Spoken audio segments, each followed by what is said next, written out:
हे जे कंपाऊंड केलं आहे आपल्या 2 गुंठ्याच्या शेजारचं, हे 5 इंच तरी 5 इंच तरी ह्या बाजूला घातलं आहे आपल्या प्लॉटमध्ये.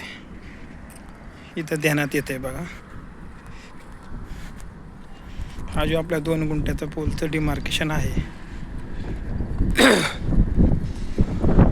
ते इथं पडलाय पोल हा, पण इथं तारा दिसतात ह्या लेवलला आहे. आणि इकडून ह्या बोटापासून पुढे गेलं तर हा पोल इकडं आलाय. असा कंपाऊंड सगळं आत घातलंय. आता ह्यांनी बरोबर केलंय,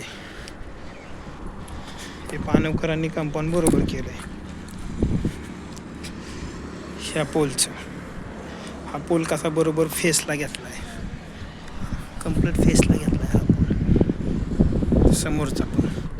पण हा इथला पोल आत घेतलाय 5 इंच.